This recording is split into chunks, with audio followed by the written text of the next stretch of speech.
retomam uma série de webinários sobre a pandemia, série essa que tem por fio condutor questões éticas. As coordenadoras neste ano desses webinários são as professoras Maria Lúcia Formigoni, vice-presidente do Instituto, e a professora Marisa Russo.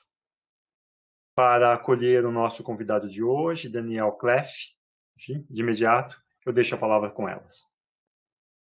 Bom, boa tarde. Antes de apresentar o Daniel, eu só gostaria de dizer que por esse seminário nós já tivemos o prazer de receber vários profissionais, né, para discutir a urgência de pensar e, sobretudo, a urgência de agir no campo, nos mais diferentes campos da sociedade. Acho que quem acompanhou teve a oportunidade de ver. Nós trouxemos profissionais que discutiram a importância de agir, né, e agir rápido no campo das neurociências, das relações internacionais, da democracia, da liberdade, da gestão de dados, de privacidade, de economia, de fake news, né? Porque são todas questões urgentes, tão urgentes quanto a própria vacina. E que, se não forem pensadas e executadas de forma rápida, elas vão deixar marcas imensas na nossa sociedade, na nossa nação, tanto no panorama nacional quanto internacional. Na esperança de conseguirmos mobilizar, né, ações rápidas, né, em todos os sentidos da sociedade em plena pandemia, hoje nós vamos discutir mais um tema, que é o tema urgente da educação.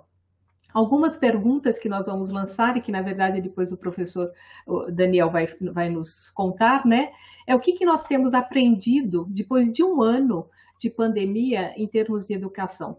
Qual que é a necessidade urgente da transformação da educação, né? E o que nós fizemos e o que nós não fizemos, e o que precisamos urgentemente fazer.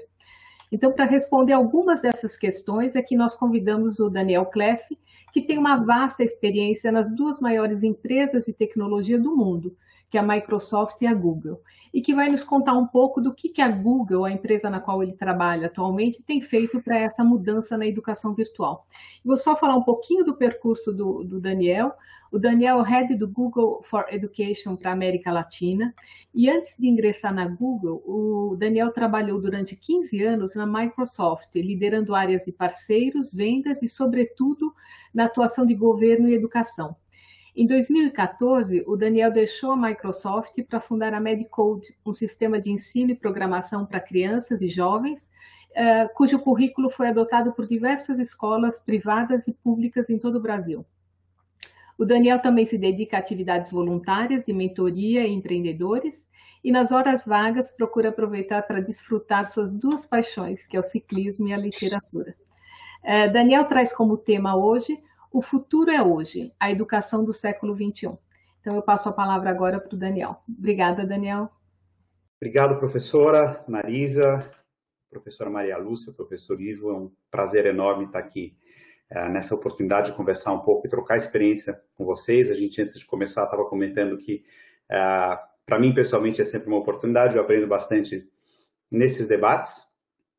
E para a gente no Google é uma oportunidade de colocar um pouquinho do trabalho que a gente vem fazendo, e mais do que o trabalho, de uma visão que a gente tem, que é uma visão de antes da pandemia, e que, já dando um spoiler e adiantando um pouco o que eu vou comentar, eu acho que a pandemia acelerou a nossa visão, né? Então, vou compartilhar um pouquinho dessa história com vocês, dessa visão, e aí a gente, tendo tempo, usa isso daí como pano de fundo para um bate-papo posterior. Então, a gente fala aqui um pouco do futuro, né? Muito se pergunta e se questiona sobre o futuro da educação. E eu gosto de falar que a gente não tem bola de cristal. A gente não consegue fazer futurologia, então a nossa visão é o que é a educação do futuro hoje, com aquilo que a gente sabe, com aquilo que a gente já pode fazer. Então, eu vou começar e vou abrir com um vídeo que, com sorte, vai divertir um pouquinho vocês. Ele me divertiu bastante. 4 plus 1 is... How many pints of ice cream are left in the kitchen? I'm so scared because I fall off my chair. I'll get down the stairs. Show us the package of the now. It's not going good. My mom is getting stressed out. Mama's tired.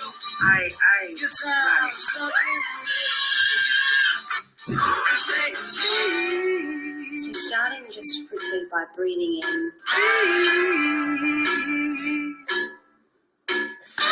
never thought I'd say this, but I kind of miss school. Teachers, I mean, y'all are gifted people. I thank you so much for what you're doing. Their investment into our children is beyond what we can even imagine. Appreciate all that you do.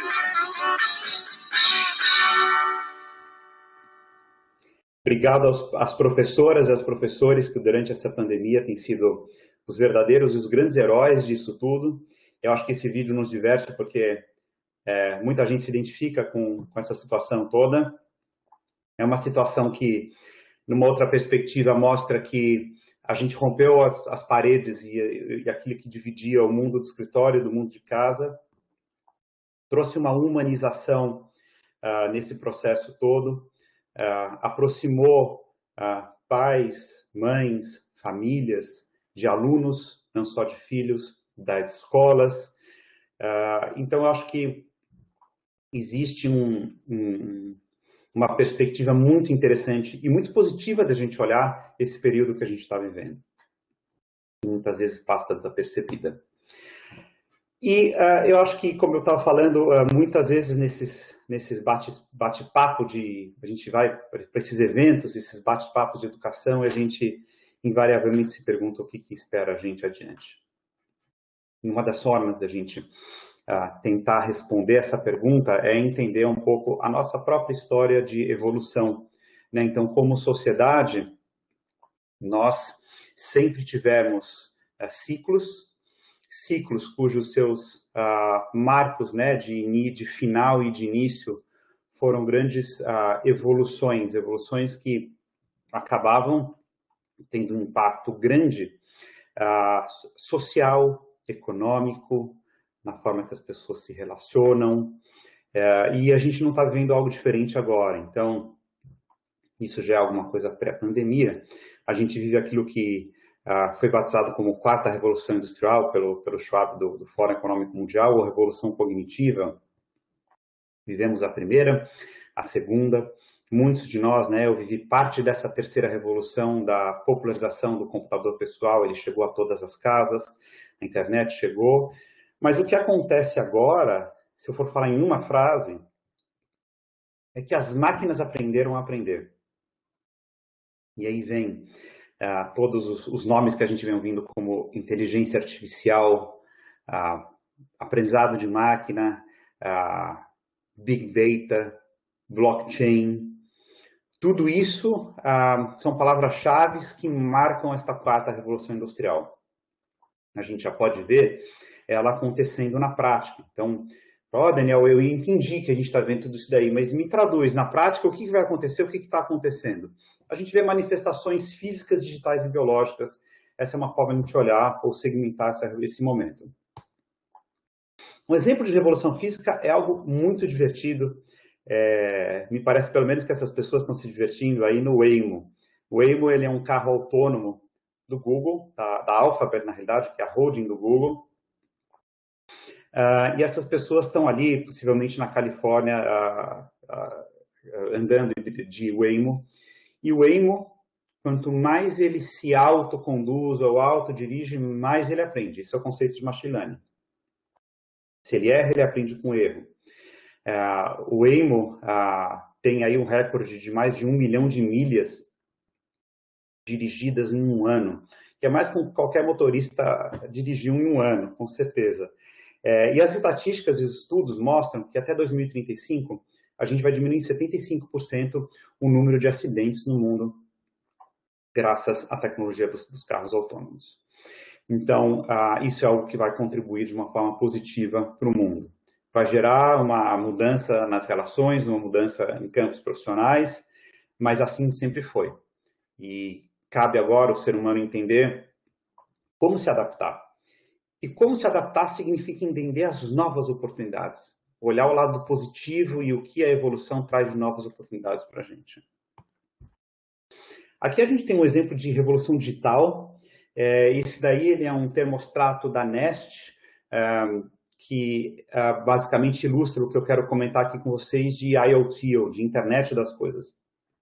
Internet das Coisas é basicamente colocar conectividade nas coisas. Nesse caso, esse termostato regula a temperatura de um ambiente, mas através da internet conversa e pode ter uma série de comandos ou ações baseadas naquilo que ele está coletando naquele ambiente, baseados na temperatura, baseado se eu, dono deste local que está com esse termostato, estou com o celular no bolso, entrei em uma cerca virtual, que é um raio de 5 km que eu estabeleci da minha casa, ele vai entender que eu entrei, ele vai ligar. E todo esse fluxo de comunicação e ações e programação só vai acontecer porque as coisas passam a ter internet. Então a internet vai para a geladeira, a internet vai para isso, para esse dispositivo. A internet vai para um chip subcutâneo. Mas geralmente a internet vai com sensores, que estão sempre mensurando e captando dados e informações, e a partir dali eles vão tomar ações oportunas, ações inteligentes, ações preventivas.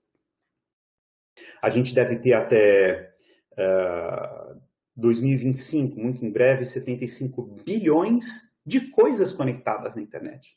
Então não é só mais o nosso computador que se autentica e se conecta à internet, não é mais o nosso celular só, mas são 75 bilhões de coisas, das mais variáveis possíveis, sistemas de iluminação de residências, até coisas que não são soluções para o consumidor final, são soluções mais específicas. E a gente tem a revolução biológica nessa quarta revolução industrial. A ciência sempre esteve muito evoluída, né? No campo de pesquisa, a ciência por si já é um campo que sempre esteve alguns anos adiante do que está acontecendo no mundo real, mas o advento tecnológico tem potencializado muito isso.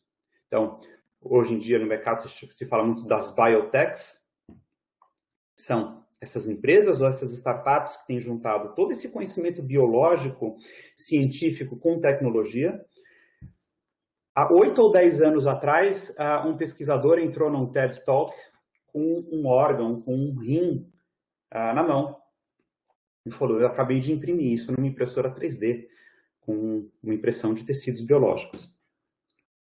Isso ainda é incrível hoje. O que a Universidade de Tel Aviv fez no ano passado foi imprimir numa impressora 3D com tecidos biológicos, com material biológico, perdão, um coração de 2 centímetros vascularizado e que palpita. Então, esses anos trouxeram esse nível de evolução para a gente. O desafio deles hoje é fazer isso em tamanho real. A gente não precisa ir longe, né, para extrapolar e ver para onde isso daí está caminhando. Eu estou caminhando para a impressão de órgãos sob demanda, eu estou caminhando invariavelmente para aumentar a longevidade e para gerar um benefício social que é a diminuição dos custos de saúde pública e privada. Esse debate poderia ser longo, poderia ser profundo, poderia ser polêmico, mas este é um exemplo de uma revolução biológica. Existem outros, a Alphabet tem uma empresa chamada Calico, cuja grande missão também é trabalhar a longevidade através de outras ferramentas, de outras soluções, mas é uma outra perspectiva, uma terceira perspectiva para a gente entender qual é a revolução industrial. E a gente que trabalha em educação, né? Vamos conectar um pouquinho isso daí com o nosso mundo aí nos próximos slides. Eu, quando fiz faculdade, me contavam que a gente estava vivendo o século do... Quando eu fiz faculdade, se eu falasse para um professor, para uma professora, que eu queria construir um banco, você virar banqueiro, Daniel, é muito difícil, porque você tem muito dinheiro? Não tenho muito dinheiro. Isso é difícil, você não vai conseguir, até porque se você conseguir fazer alguma coisa, os grandes vão te comer. O peixe grande vai te comer, peixe grande come peixe pequeno. Essa equação se inverteu. A gente vive agora os tempos nessa quarta revolução industrial do peixe pequeno. Os peixes pequenos podem sim comer os peixes grandes. Por quê? Daniel, será? Né? Como que você me prova isso? Vamos olhar isso aqui. Isso aqui é o mapa dos unicórnios no mundo. Startups que nasceram depois de 2010 e valem mais de $1 bilhão. Unicórnio é aquela empresa que vale mais de $1 bilhão. E aí você tem uma série de unicórnios, tem um valor de mercado gigante, geraram disrupção nos seus setores. As 3 maiores aqui valem mais do que $100 bi cada uma delas. para dar uma referência para vocês, a Ford, que é um dos ícones de uma dessas revoluções industriais, ainda está viva, mas vale mais ou menos os seus 50 bi de dólar. No entanto, essas startups cresceram rápido assim. Por que isso aconteceu? Porque que hoje, se a gente tiver um aluno que vai sonhar grande, né, a gente de fato não pode responder ou reagir como esse exemplo que eu dei aí da época que eu fiz faculdade. Porque o poder tecnológico avançou muito. E junto com este avanço tecnológico, houve uma drástica diminuição de custo. Então, você passa a ter acesso. Hoje, qualquer estudante tem acesso às tecnologias de ponta que as grandes empresas usam. Aliás, os estudantes não só têm acesso, mas têm acesso gratuito, através de créditos, né? O Google tem créditos de Google Cloud sem custo para estudantes que tenham grandes ideias, que sejam criativos, que sejam protagonistas, que pensem fora da caixa e que queiram sim testar, errar, ajustar, persistir, até achar uma solução que funcione e que possa escalar. Então, esse daí é uma outra forma da gente olhar os novos tempos, uma outra forma da gente olhar esse mundo pós-quarta Revolução Industrial. E aí, com tudo isso acontecendo, a pergunta que a gente tinha antes da pandemia cadê a revolução da educação? E aí, para responder algumas dessas perguntas, a gente gosta muito de ir atrás de dados, de ir atrás de números, para que a gente saia um pouquinho do campo da subjetividade e do achismo. E aí, uma pesquisa que foi realizada há 2 anos atrás, em que a gente foi lá para Londres e perguntou quantos professores considerariam deixar ou tinham considerado deixar suas profissões no último ano. E a surpreendente resposta foi 80% dos professores. Não estou falando de países subdesenvolvidos em que existe uma questão mais desafiadora para o professor. Na Europa como um todo, uma figura importante para a inovação e educação, que é aquela pessoa da TI educacional, né? É um ator importante para que a entidade possa, a escola, a universidade possa inovar. Quando se sentem seguros em implementar novos projetos? 70%. Eu acho que talvez, na verdade, lá no fundo da alma, eu acho que esse número era um pouco menor. Mas ainda tem 30% que dizem aqui que não se sentem seguros. E na América Latina, qual é o tempo destinado a ensinar? Né? A atividade fim ali da professora e do professor, 65%. Vamos guardar um pouquinho esses dados e já a gente volta neles. Uma outra pergunta que a gente sempre encontra nesses bate-papos de educação. Qual ou o que este século XXI espera que a escola ensine? O que mudou? O que não mudou? A gente fala muito de, poxa, a gente ensina coisas que não precisa mais, né? Então, a gente foi fazer uma pesquisa com os empregadores, com o mercado empregador, com presidentes de empresa, com diretores de empresa, e essa é uma pesquisa mundial, uma pesquisa Brasil e América Latina. E aí a gente cai num tema que, felizmente, está se tornando comum, ou seja, a gente tem lido muito sobre isso, e que bom, que é a questão da necessidade do desenvolvimento de soft skills, ou dessas habilidades aqui. Alguns desses CEOs, alguns desses diretores de empresas responderam, poxa, eu até encontro um jovem que tenha feito uma boa faculdade, mas na entrevista, ou quando ele chega aqui para trabalhar, ele é engessado, ele não consegue ter uma ótica, uma perspectiva de resolver um problema, me traz solução. Ele tem dificuldade em trabalhar em equipe, ele não se comunica bem, ele não tem pensamento crítico, ele não consegue pensar fora da caixa, ele não tem influência digital.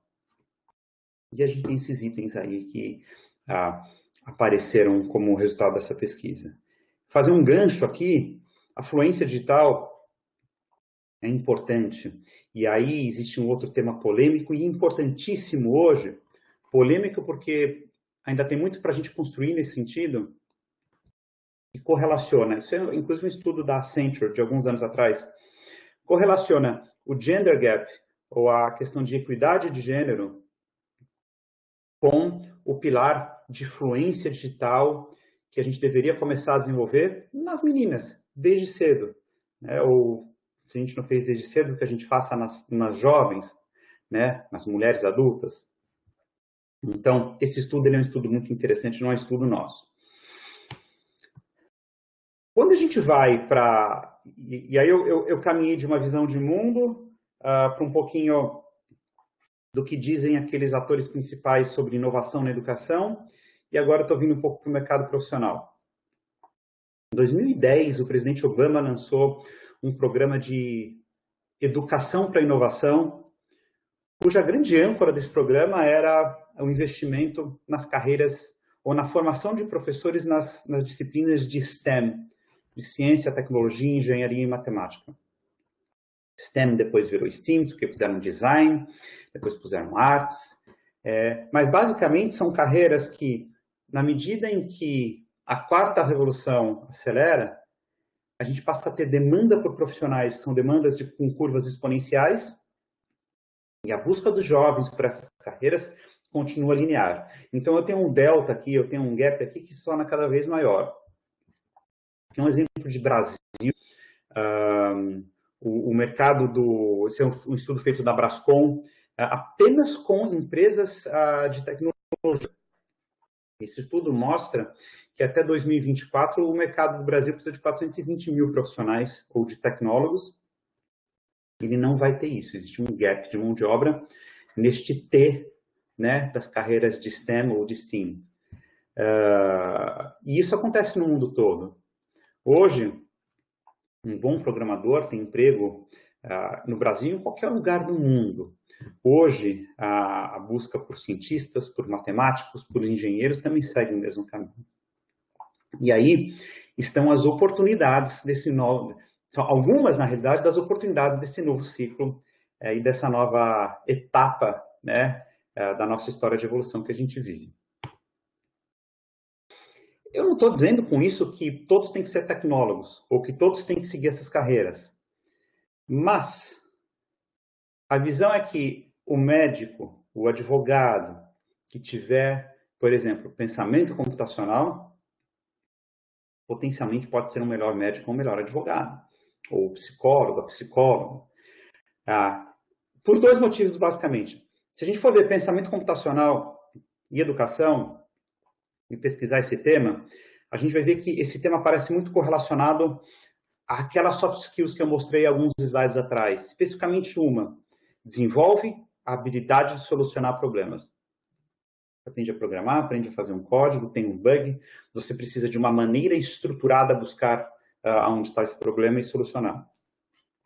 Eu acho que existe um outro ponto, um segundo ponto, que é o pensamento computacional faz com que este médico, com que este advogado, com que esta psicóloga consiga sempre estar alguns passos adiante e entender como a tecnologia pode ajudar ela naquela atividade fim dela, naquilo que ela faz.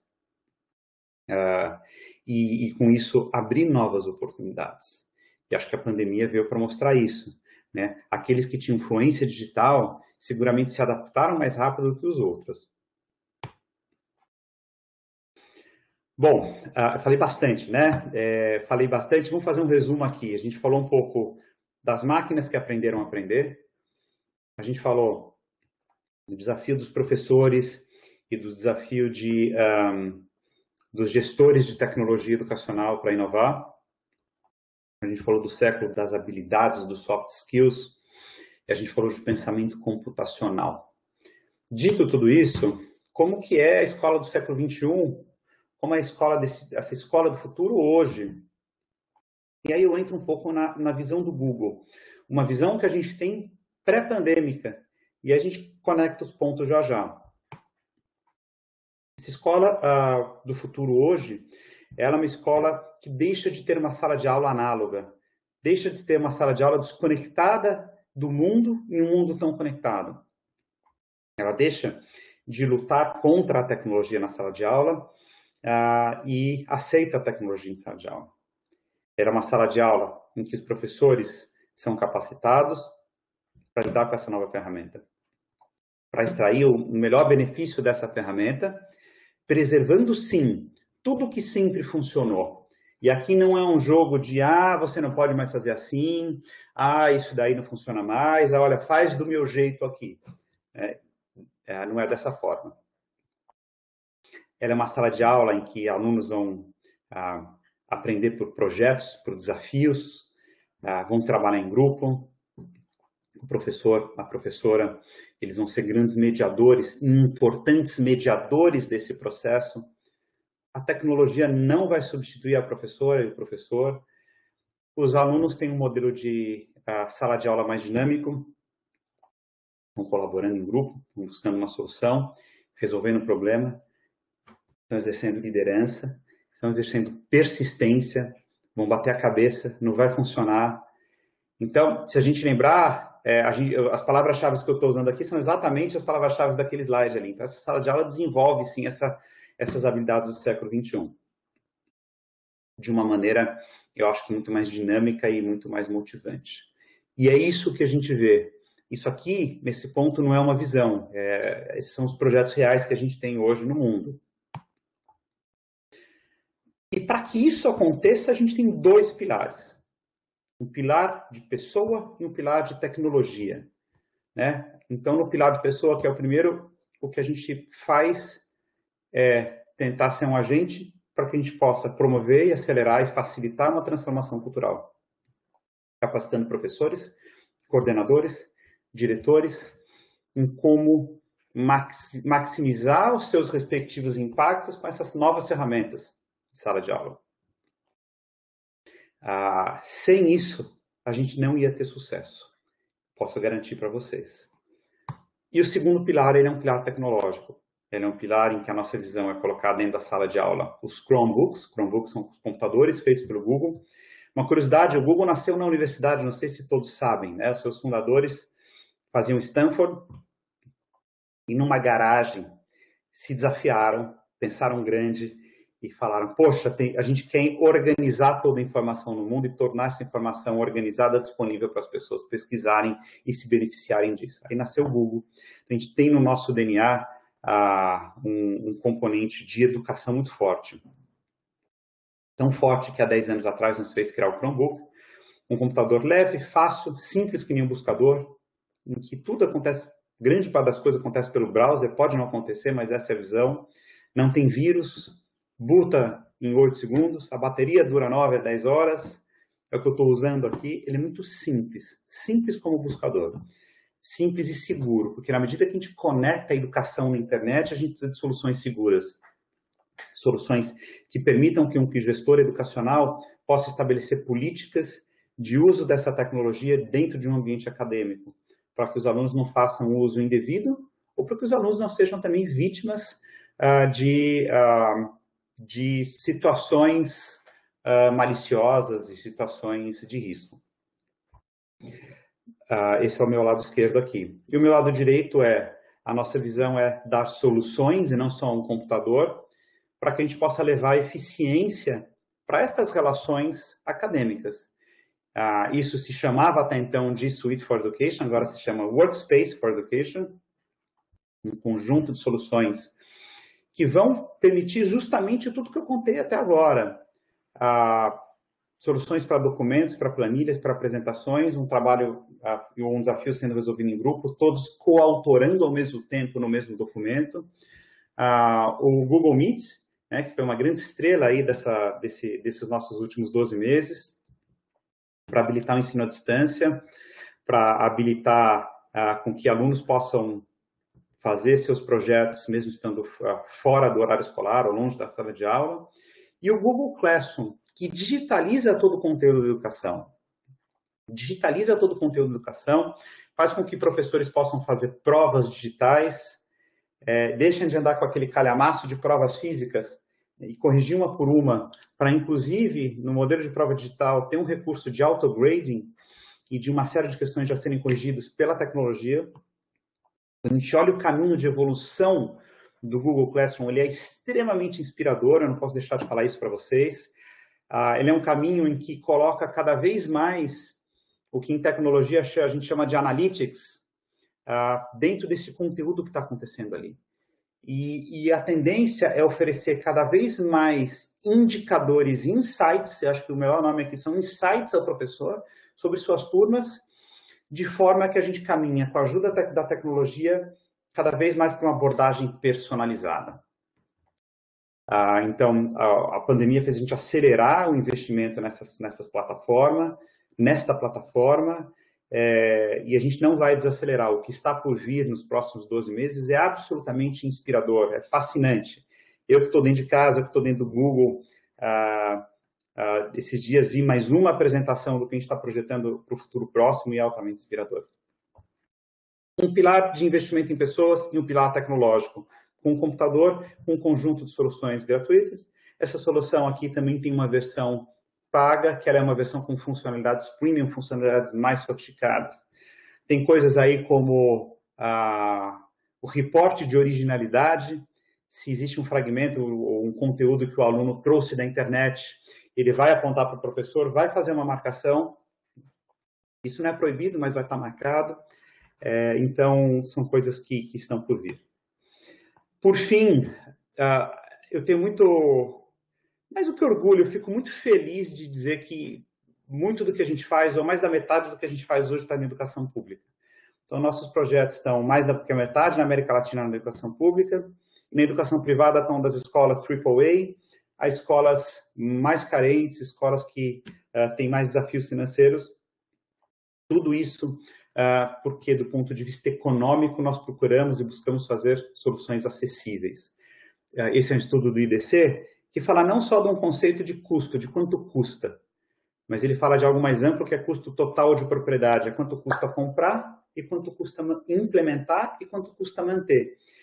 Esse é o conceito de TCO, que a gente aplica para o que a gente faz, mas o conceito de TCO ele pode ser aplicado para diversas outras áreas. Então, a gente tem um custo total de propriedade, em média 60% mais baixo do que outras plataformas no mercado, o que permite a gente escalar e escalar nosso impacto. O que tudo isso que eu falei com vocês tem a ver com a pandemia? O que tudo isso que eu falei com vocês tem a ver com o momento que a gente está vivendo? Essa visão ela é pré-pandêmica, e o que aconteceu durante a pandemia foi que a gente acelerou de 5 a 10 anos em um ano. A gente acelerou o uso da nossa plataforma. A plataforma G Suite for Education, Workspace for Education, passou de 40 milhões de usuários globais para 170 milhões de usuários globais. E olha que orgulho para a gente. Quem puxou o maior crescimento de todas as regiões do mundo foi a América Latina. Então, a gente acelerou o processo de transformação digital da educação e em uma pandemia que trouxe tantos prejuízos para a educação, e a gente lê isso todos os dias, eu sempre procuro tentar perceber onde está o lado bom de alguma coisa. E eu acho que o meio copo cheio aí é justamente o fato de a gente ter acelerado essa transformação digital, ter capacitado milhões de professores na América Latina e no mundo sobre o uso da tecnologia para esse momento de ensino à distância, e para o futuro, que é um futuro de ensino híbrido. Isso se tangibiliza, um pouco do slide, em diversos acordos federais que a gente fez na América Latina. No México, a gente tem 20 milhões de alunos e professores que usam a nossa plataforma num acordo federal, outros acordos federais na América Latina. Mas esse gráfico ele é um gráfico muito interessante, porque a gente ainda vive um pouco... A curva azul mostra o que a gente esperava em termos de evolução tecnológica e o que aconteceu na linha amarela.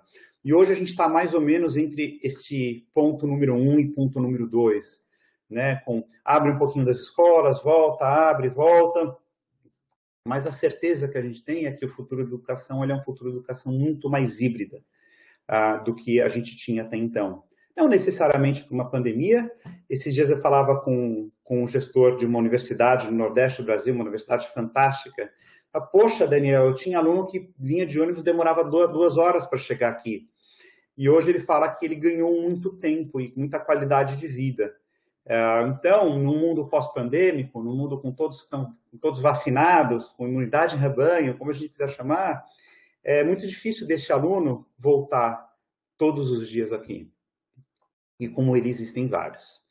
Então, eu acho que, estou terminando meu papo aqui com vocês, O que a gente viu foi que a nossa visão de alguma forma fazia sentido e foi acelerada agora. Eu falei muito de tecnologia, e a tecnologia não é a solução de tudo. Eu falei da evolução da educação. E a evolução da educação não está calcada 100% num pilar tecnológico ou de capacitação de professores que a gente está fazendo. A evolução da tecnologia tem outros componentes, da educação tem outros componentes importantes. Então, eu faço questão de frisar isso para que o meu discurso não pareça que nós acreditamos que tudo é tecnologia, que tudo a tecnologia resolve. E eu acho que um ponto importante aqui, né, como um exemplo disso que eu estou falando, é a própria questão socioemocional, que se tornou um desafio maior nesse momento de pandemia, por conta de diversas questões, dessa mescla entre a escola e a casa e o mundo profissional, por desafios que famílias passaram e passam. Esse desafio não é diferente para o professor e para a professora, que também carregaram um piano grande, ainda carregam nas costas, então sempre friso isso para elogiar o trabalho de todos. Mas, então, tem outras áreas que a gente precisa prestar atenção e continuar investindo em tecnologia. E, felizmente, existem projetos maravilhosos no Brasil, por exemplo, na área de socioemocional e em outras áreas que são importantes para esse momento que a gente vive e para o futuro da educação. A gente vive um momento único no que a gente faz.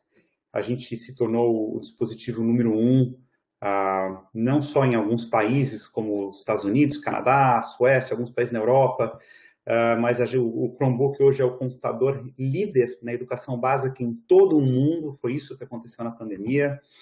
O Japão acabou de fazer um projeto nacional com milhões e milhões de computadores nas escolas. A gente passou, como eu falei, de 40 milhões de usuários da nossa plataforma para 170 milhões, 150 milhões de usuários de Classroom.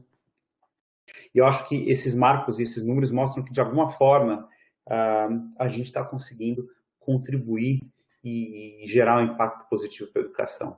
E eu falo para meus colegas de trabalho que é um privilégio que a gente tem um privilégio de trabalhar com algo que gera impacto, um impacto visível, e um impacto em algo que é relevante, em algo que é o futuro, né, que faz diferença para as próximas gerações. Para fechar, eu tenho uma historinha para contar para vocês. Quando eu estou em eventos ao vivo, eu faço uma brincadeira de perguntar para a plateia. Eu não vou fazer aqui.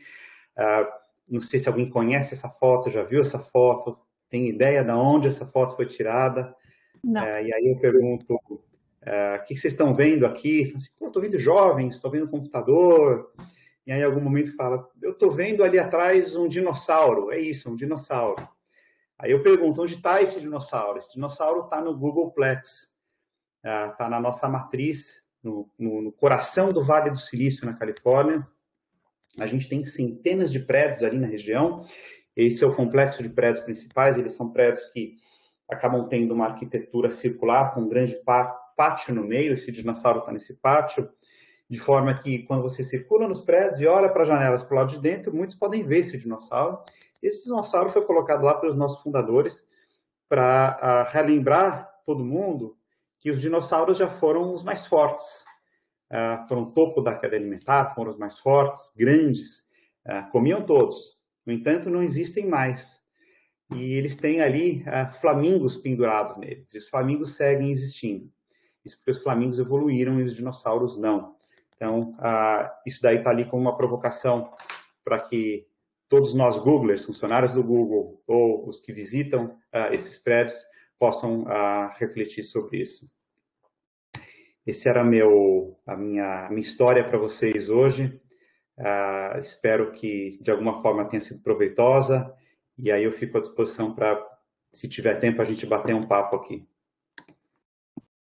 Bom, Daniel, super obrigada. Você deu um panorama bastante interessante desta revolução tecnológica que tem chegado no mundo todo e, sobretudo, nas escolas.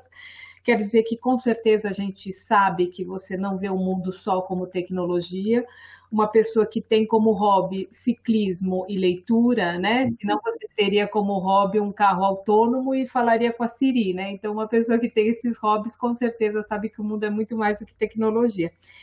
Mas eu fiquei muito curiosa com várias coisas que você falou, né? Então, eu acho que eu concordo que realmente a gente teve essa evolução, aceleração da tecnologia, e como todo mundo diz, né, e é notório, a gente teve a evolução da tecnologia e teve a evolução também da desigualdade, né? Então, tudo da tecnologia é muito bom, e para quem consegue esse espaço, essa escola do futuro, essa escola com projetos, eu costumo dizer que eu realmente também transferi meu filho para uma escola com esse conceito de escola do futuro. Assim que eu transferi, começou a pandemia e esse espaço virou o espaço do quarto dele.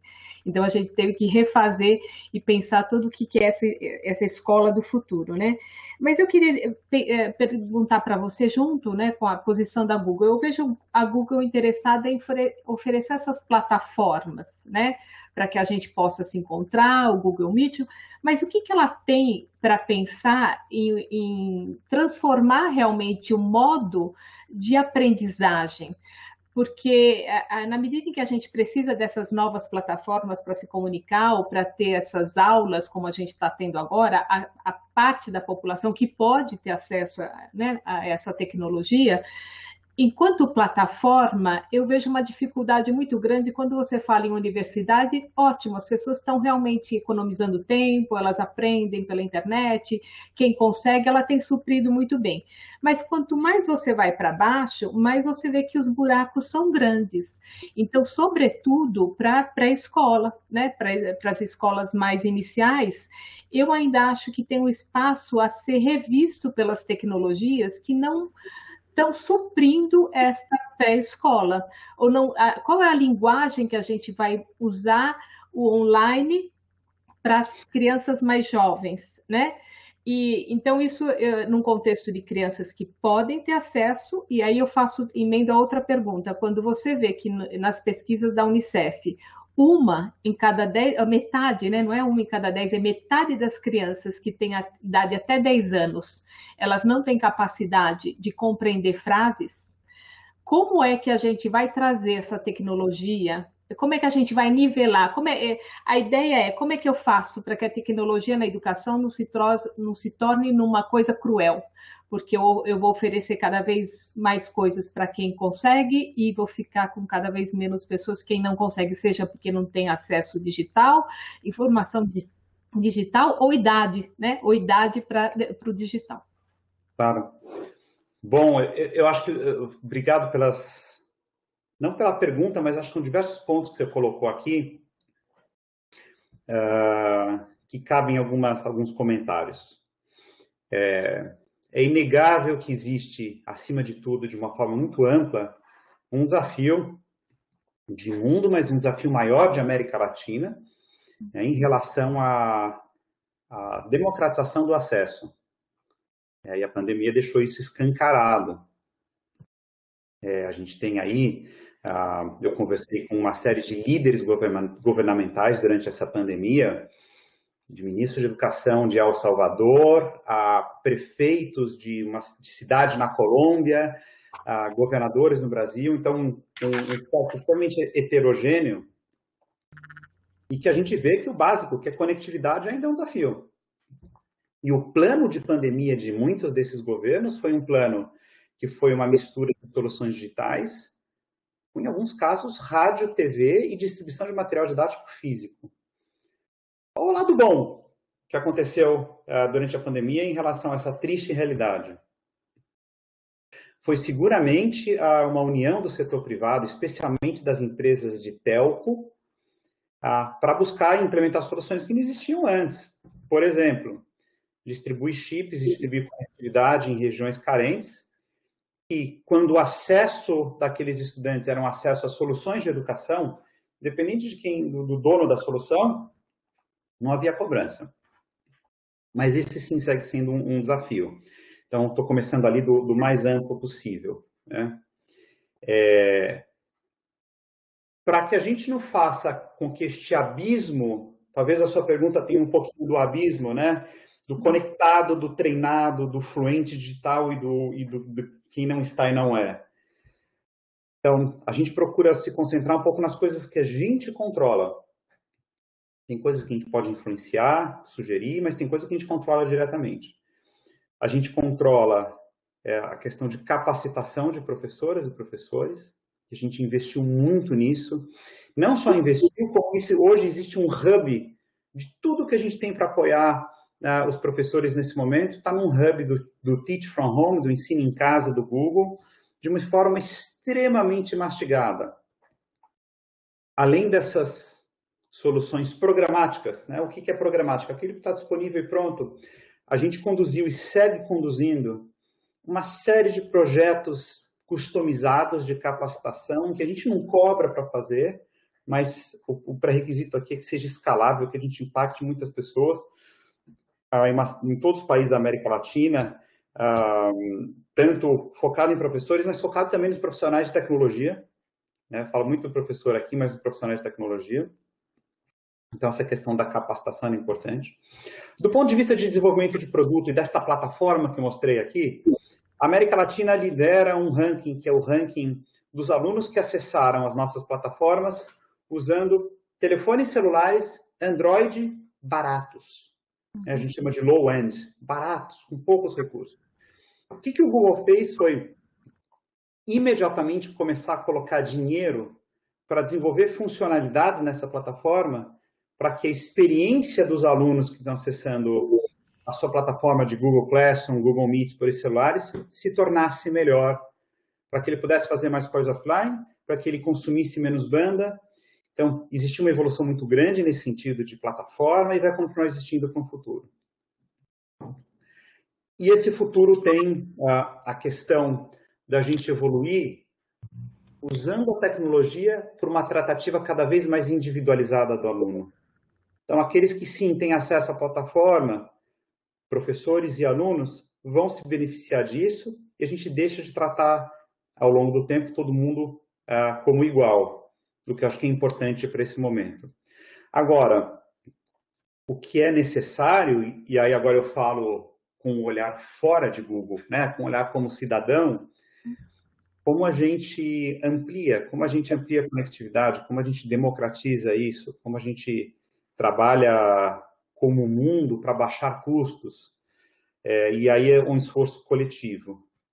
Então, eu não sei se eu respondi passei por todos esses pontos, eu respondi a sua pergunta, mas na medida que você fazer esses comentários, eu anotei algumas coisas que acho que acabam de alguma forma encaixando nessa reflexão, grande reflexão. A palavra para a professora Maria Lúcia, que tem perguntas do público. Acho que tem então, nós temos várias perguntas aqui do público. Eu vou, talvez, ler 2 ou 3, que eu acho que dá para você emendar, para a gente tentar atender um pouquinho a todos de uma vez, né? Foi colocada também essa questão da Marisa sobre esse abismo da tecnologia e esse desafio, sobre isso você já falou, né? A questão da falta de acesso. E tem uma que fala sobre o que você pensa do desafio da apropriação pedagógica das TDICs pelo professor do ensino superior frente às demandas de trabalho concorrentes no cotidiano profissional docente. Essa pergunta foi da Irani Ferreira Gerabi.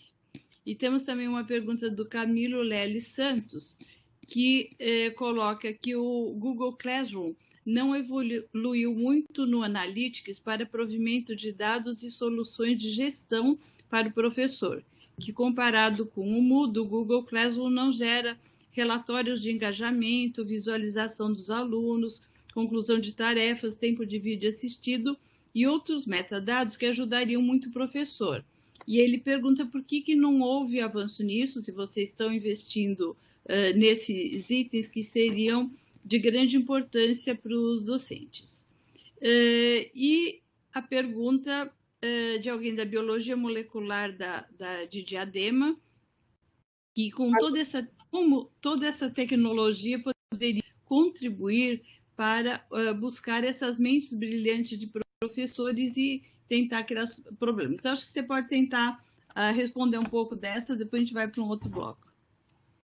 Tá, eu acho que eu falei um pouquinho da questão dos desafios que a gente tem, né, em preencher esse gap, em preencher para que a gente não como sociedade não construiu ao longo do tempo um abismo, eu acho que o fato desse desafio existir não deve fazer com que a gente retarde os nossos investimentos na evolução tecnológica, mas deve fazer sim com que essa evolução tecnológica possa ajudar esse desafio, com os exemplos que eu falei, mais funcionalidades offline, mais funcionalidades, tecnologias que consumam menos dados. Então, tem uma série de coisas que eu tenho sido questionado por Mountain View, pela nossa matriz, para que eles ouçam a realidade da América Latina. Então, isso para mim é muito incrível. Eu fico muito feliz de estar e de poder representar o que eu ouço do mercado para a nossa matriz e ver na prática, em pouco tempo,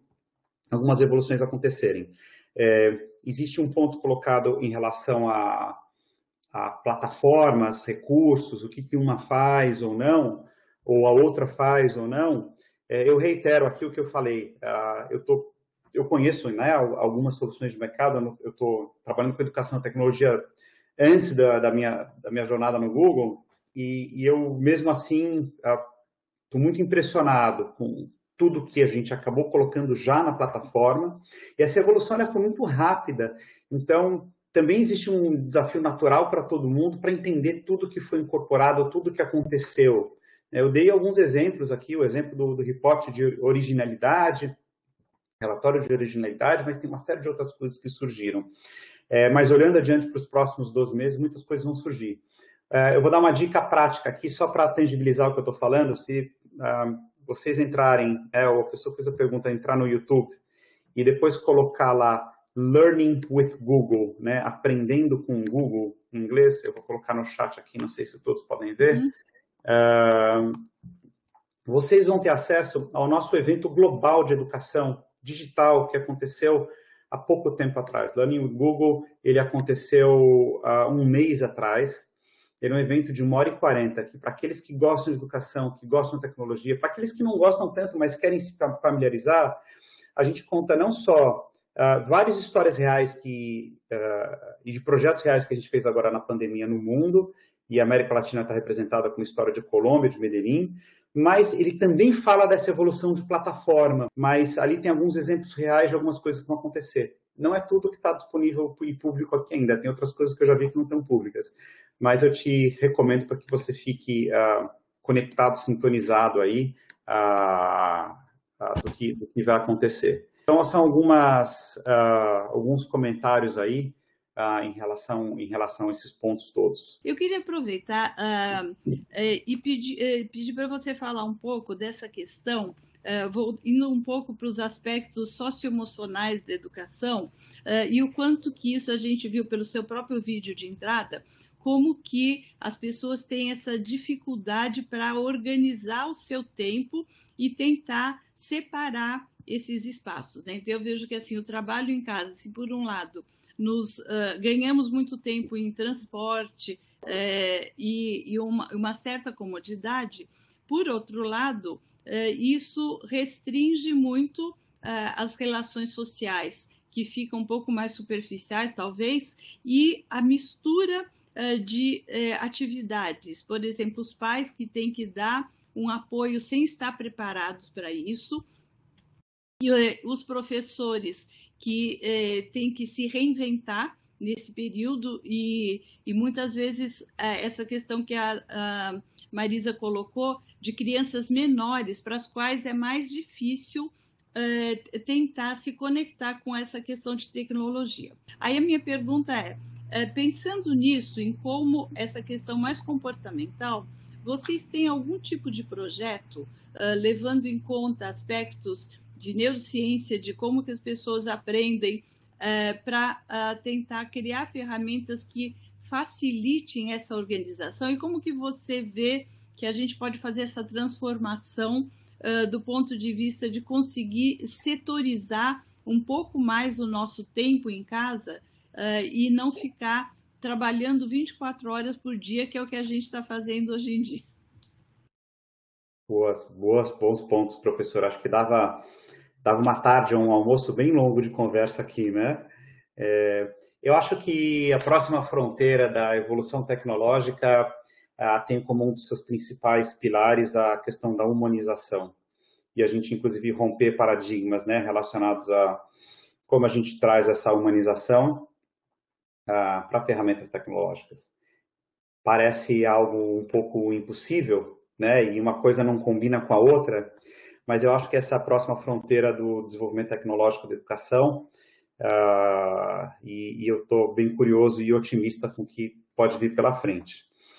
A questão das faixas etárias, né, e uso de tecnologia é desafiadora. Na minha vida anterior, antes do Google, quando eu tinha uma startup de tecnologia, a gente se propunha a ensinar crianças a programar, ganhar fluência digital, e começava com os menores ali, e muito do que a gente ensinava para os menores era através de atividades offline, fora das telas.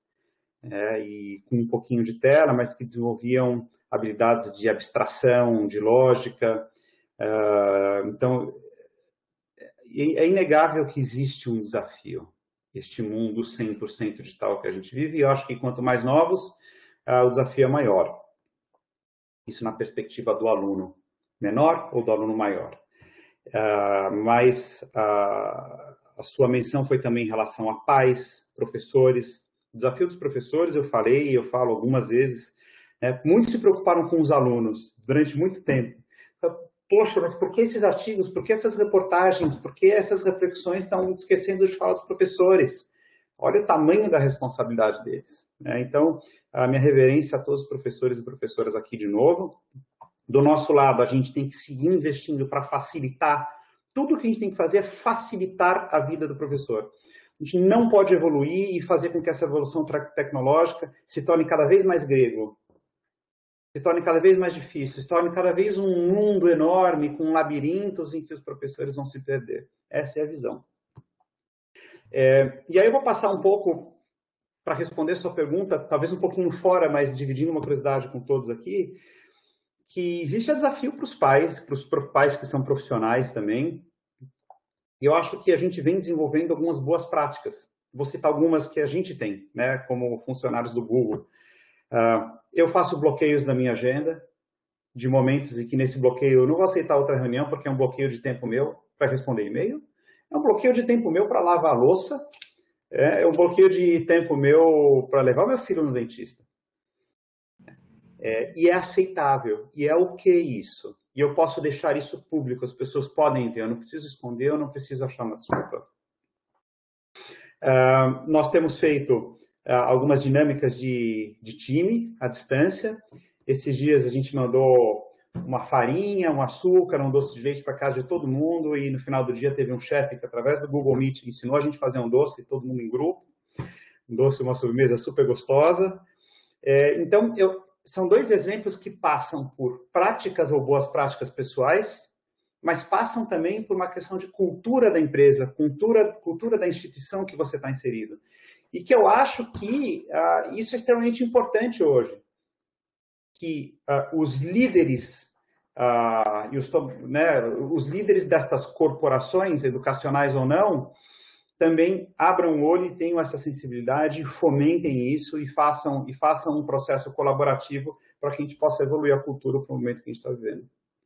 Eu acho que essa questão é fundamental, quer dizer, essa busca incessante pela produtividade a qualquer preço não pode ser a nossa meta. Eu acho fundamental isso. Nós estamos nesse período de pandemia dando apoio para uma empresa que nos apoia financeiramente para as nossas pesquisas, fazendo, por exemplo, dando horários de meditação para os funcionários, ginástica laboral online, porque a gente vê que a saúde mental das pessoas está, obviamente, com todo esse estresse se deteriorando.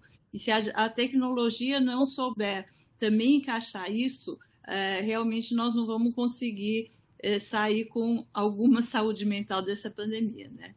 Exatamente. Marisa, você tem mais uma pergunta? Eu tenho várias, mas eu vou linkar a primeira nessa daqui, digamos assim, né, nesse excesso de trabalho, repensando também a educação. Eu acho que mais do que a revolução tecnológica, é a revolução no que a gente realmente vai ensinar e como, independente se é tecnologia ou não. Por quê? Porque nessa questão da pandemia, o que muito aconteceu para as pessoas que tiveram a oportunidade de ter aula online, então vou falar para uma pequena parcela, né? das pessoas que tiveram aulas online, etc., o que aconteceu? A sala de aula se transpôs para o computador e, na minha visão, é catastrófico.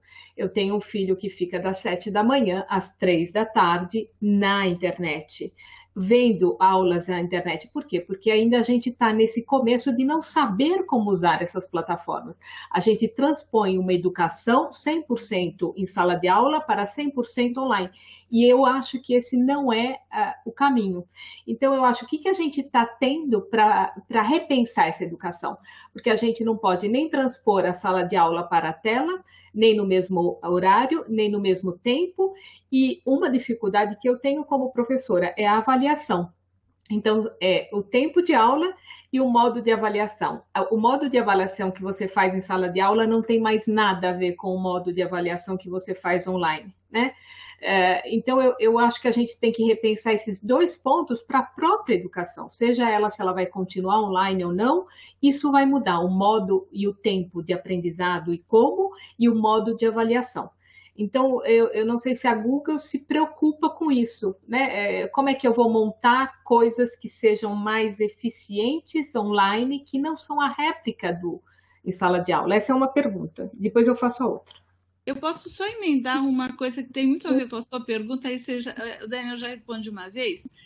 Como é que você vê a questão de que a educação agora do futuro, ela tem que ser muito mais formativa e desenvolvedora de habilidades do que informativa? Porque hoje a informação, a gente dá um Google e a informação está ali. Então, eu acho que o grande desafio é como você passar para o aluno, como fazer esse filtro, o que é uma fonte segura, o que é fake news, ter uma visão crítica e não trabalhar tanto com decoreba. E aí a própria avaliação muda, porque você precisa avaliar habilidades. Como fazer essa avaliação de habilidades do ponto de vista online? O primeiro ponto, ele estava foi feito em relação, professora Marisa, a questão a transposição do conteúdo online. Perfeito. Exato. Esse foi um grande ponto de debate, né? Durante essa pandemia toda, que a gente acabou se envolvendo em maior ou menor nível. A gente, dentro desse trabalho que a gente faz focado em pessoas, a gente tem um grupo, que é o Grupo de Educadores Google, GEG, Grupo de Educadores Google, vou colocar o link para vocês aqui no chat. Na realidade, é uma comunidade de professores que acabam sendo entusiastas e grandes embaixadores nossos, que vem tendo todas essas reflexões e fazendo uma interseção dessas reflexões com a tecnologia, e tem um trabalho fantástico em prol da educação no Brasil de compartilhar boas práticas, compartilhar visões e projetos que eles têm desenvolvido, e aí você tem não só o compartilhamento de tudo isso, como uma série de materiais, manuais, passo a passo, tem muita coisa disponível aqui. Essa é a força de uma comunidade, né? Então, a gente, felizmente, conta com eles, porque a situação não é trivial. Não é um copy-paste da aula tradicional para as telas. De fato, isso fica maçante, fica pouco dinâmico, não é saudável do ponto de vista físico, não é saudável do ponto de vista estrutural, de ficar sentado, então, em diversos aspectos. Eu acho que é algo que alguns grupos vêm evoluindo em achar esses novos formatos. E, na realidade, em relação ao seu ponto, professor Maria Lúcia, de fato, eu acho que é uma das grandes mensagens que a gente passa nesse panorama dessa apresentação, quando a gente fala a questão das habilidades. A gente, na nossa história de evolução, há 20 anos atrás, falava do knowledge worker, do trabalhador que tinha conhecimento, e isso era o que era cultuado e buscado. A verdade é que o conhecimento se democratizou, o conhecimento está a poucas teclas, né, no computador, e a um clique de mouse, a um clique do enter. e a gente acessa o conhecimento. Claro que com um desafio da curadoria, né? Então, acho que vale passar por isso.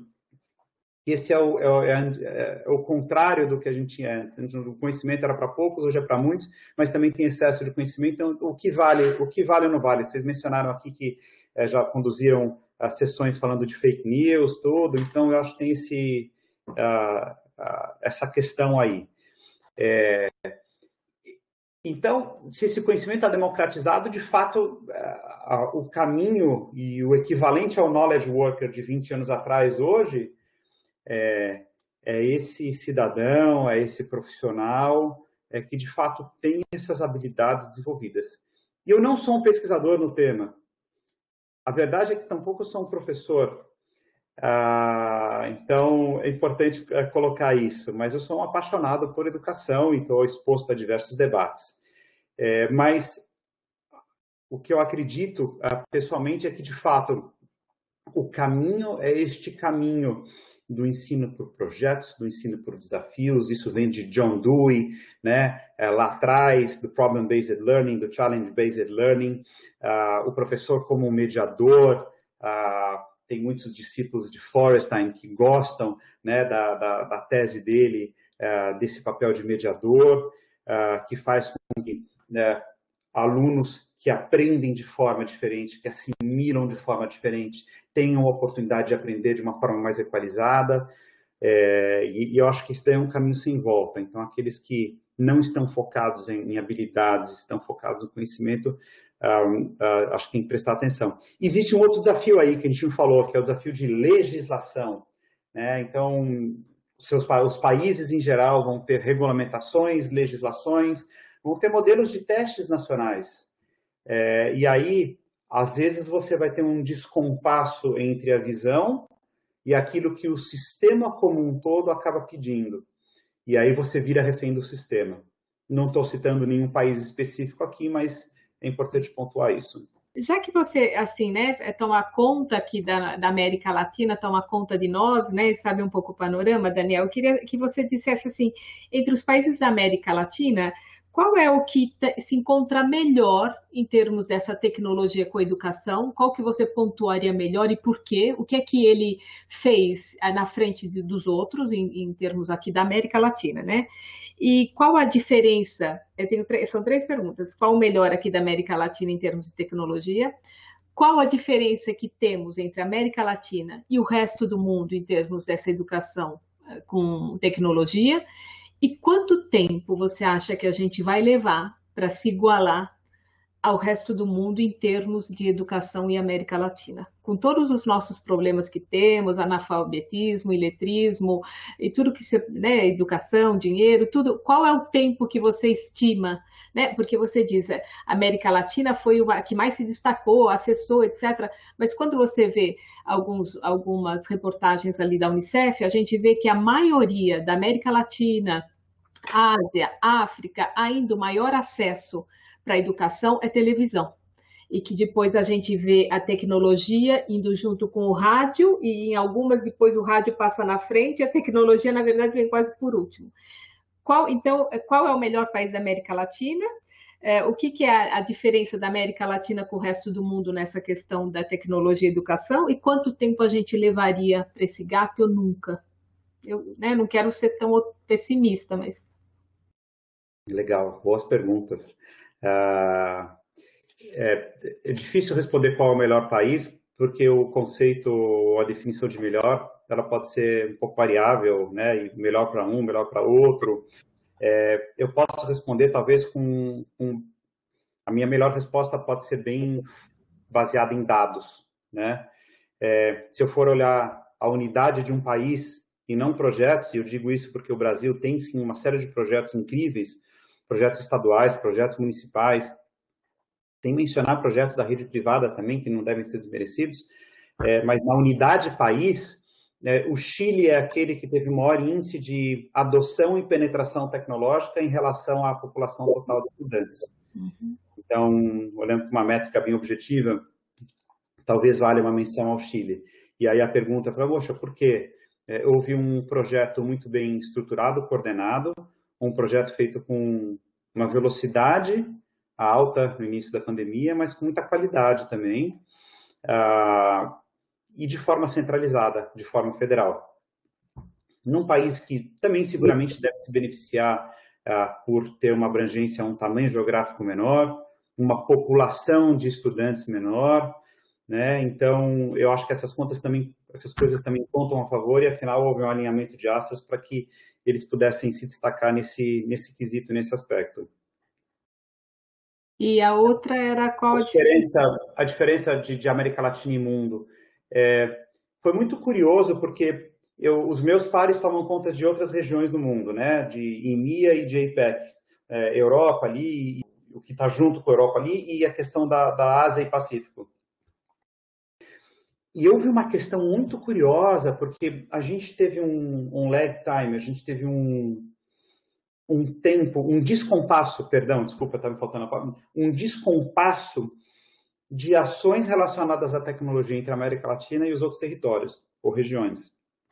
Então, em um determinado momento, logo depois do início da pandemia, essas regiões já estavam adotando e começaram a adotar de forma muito rápida as plataformas e começaram a comprar muito computador, muito Chromebook, muito embora os alunos estivessem em casa, eram as redes, os governos federais, as redes estaduais comprando computadores públicos que iam para a casa dos alunos, e isso muito rápido. A gente teve um descompasso aí de 4 a 6 meses para que isso começasse a acontecer aqui. Por quê? De uma forma genérica, porque as nossas necessidades básicas, fazendo uma analogia à pirâmide de Maslow, né? A gente estava ali resolvendo algumas necessidades mais básicas ainda antes de chegar nessa questão tecnológica.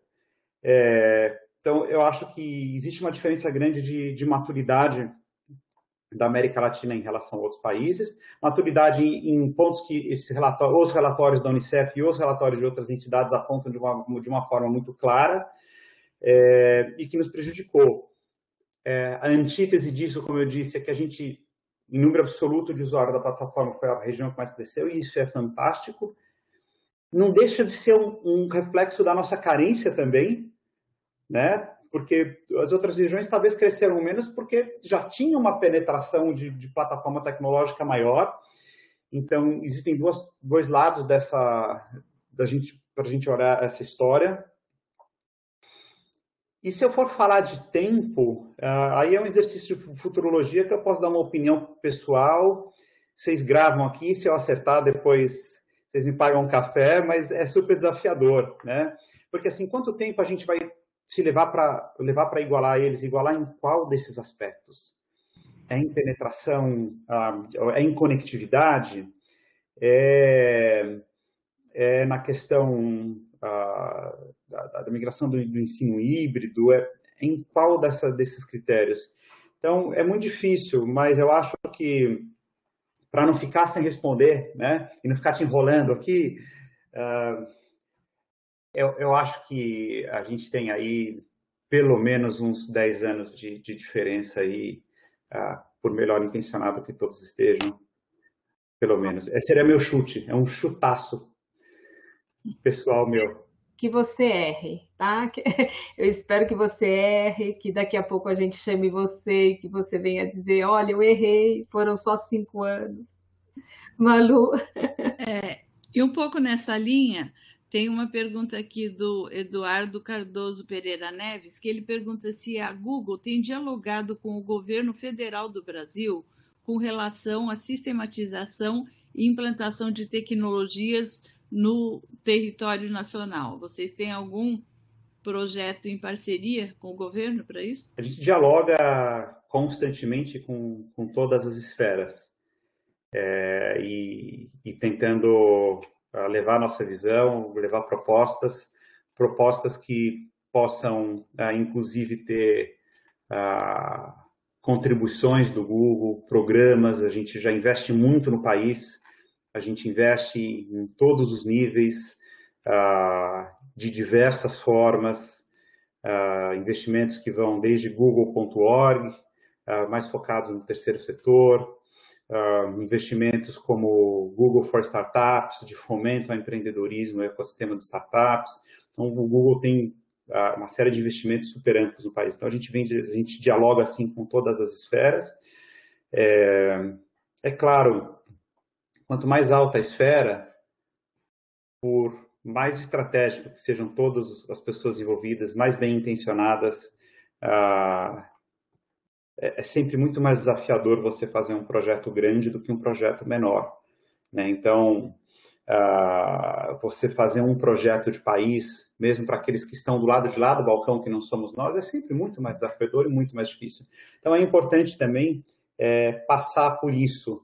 A gente fala muito dos governos, né? Mas existem muitos desafios do lado deles também.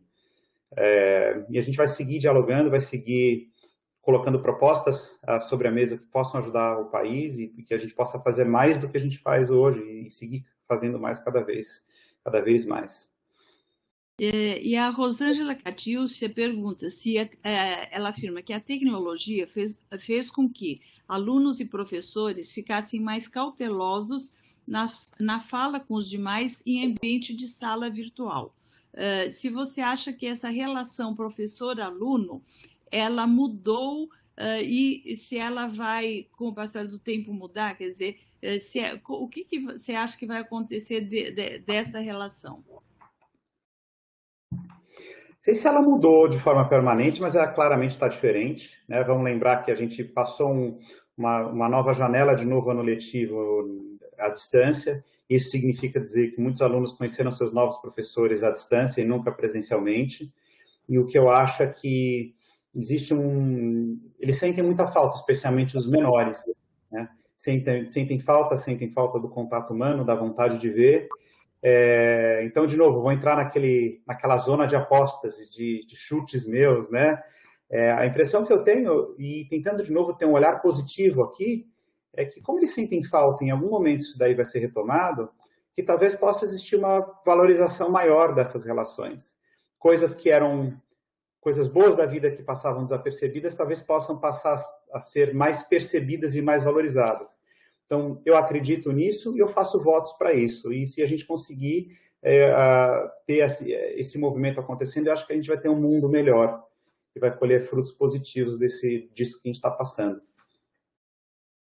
Eu posso fazer uma das últimas, depois acho que a gente vai liberar o Daniel, né? Estamos sugando, eu espero que você vai voltar de novo para contar dessas transformações que você falou que estão vindo, né? Daqui a algum tempo na Google, eu espero que você volte aqui para contar para nós quais são essas transformações. Mas eu queria deixar uma última pergunta, depois não sei se a Malu tem mais uma, mas eu queria dizer, essa linguagem tecnológica, né? É uma linguagem masculina? Porque eu digo isso porque há um tempo atrás eu também levava meu filho para aprender códigos, né, nessas escolas de códigos que não era a sua, mas era uma concorrente. E eu lembro que cada vez que eu levava meu filho aos sábados nessas escolas, eu tinha a sensação de estar indo a um campo de futebol, porque só tinha meninos e só tinha pais, homens. E eu era a única mãe levando meu filho e um clube do Bolinha. E por quê? Porque não tinha atrativo, eu acho, para as meninas. O que se tem feito para que essas meninas, né, tenham a atração por essa tecnologia? Elas vão ser professoras também, né? Uma grande massa de professoras são professoras, né, femininas, né, principalmente da pré-escola. Elas é que vão estar na base para ensinar essa tecnologia e toda essa questão tecnológica para as crianças desde o começo, né? Mesmo porque a gente sabe, tem também outro estudo que mostra que cada $1 que você investe na pré-escola, você recolhe 9, né, dólares mais tarde. Então, essas professoras, elas devem ser treinadas e capacitadas na tecnologia para usar e para transmitir. E o que é que se faz? Porque eu ainda vejo a tecnologia com uma visão masculina. O que a Google propõe para, sabe, tecnologia para mulheres? Tem alguma coisa, um programa? Legal, que bom. Esse tema é um tema muito relevante, é um tema que eu citei brevemente, né? Um dos vários estudos que existem no mercado, esse estudo de gender gap, que eu vi alguns anos atrás da Accenture. Mas falando um pouquinho do mundo do Google, o tema diversidade é um tema extremamente relevante no Google. Eu diria até que é um tema que faz parte do meu dia a dia. Todos os dias eu vou encontrar no meu e-mail ou em alguma reunião que eu participe algum assunto relacionado à diversidade da sua forma mais ampla. Dentro do tema de diversidade, é claro que a questão de gênero também entra como um pilar importante. O Google tem, sim, uma série de iniciativas. O Google é uma empresa grande. A minha área é o Google for Education, então ela é uma área pequena dentro de uma empresa com diversas áreas, até maiores que a nossa área, mas a nossa área acaba tendo uma relevância importante em relação ao impacto da educação. E a gente tem, sim, uma série de projetos que focam a questão de gênero, ou a questão das mulheres, ou a questão das meninas. Projetos como conteúdos inspiracionais, que tem mensagem e visão que a gente desenvolveu e que a gente procura escalar e democratizar, projetos de apoio a movimentos, a entidades do terceiro setor, a projetos da iniciativa privada, a startups que trabalham essa questão da inserção da tecnologia no mundo das meninas. Então, o Google tem feito algumas coisas e vai seguir fazendo novas coisas. Eu acho que esse é um trabalho de todos, e todos precisamos promover isso. Professoras, professores, buscar, ir atrás. O mercado faz outros movimentos, então isso é um movimento do Google, mas o mercado tem plataformas gratuitas que incentivam e que dão de uma forma muito didática caminhos para que as meninas aprendam mais sobre tecnologia. Eu acho que tem uma questão de preconceitos que a gente precisa trabalhar também em relação a coisa do menino, coisa da menina. E eu acho que tem uma questão também de legislação, de política pública, uma questão maior de país que vai nos ajudar nesse trabalho, que é um trabalho um pouco mais de formiguinha, mesmo o trabalho de uma grande empresa como o Google. Cabe a nós fazer o que você fez, professora, trazer este tema em todos os debates.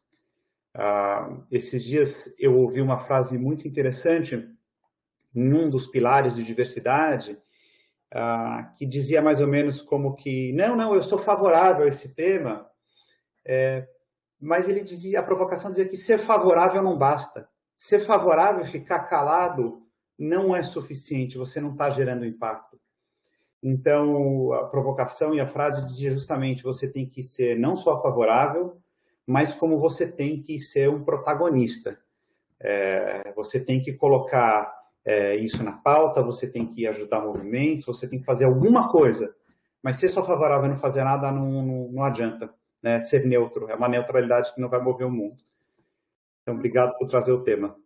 Obrigada a você, Daniel. Vou deixar a palavra agora com Maria Lúcia, se ela tiver mais alguma questão do público, e depois a gente... Acho que tem algumas questões, mas acho que a maioria delas já foi colocada. Tem uma só que pergunta quando a Google irá, ou se já existe isso, se vincular com as universidades nos cursos de formação de professores, para tentar atuar como um celeiro de professores inovadores que criam startups.